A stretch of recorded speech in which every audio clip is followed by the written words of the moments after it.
अमृता विराट की जान खतरे में।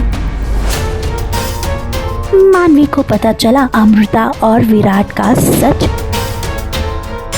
मानवी ने तानी विराट पर बंदूक।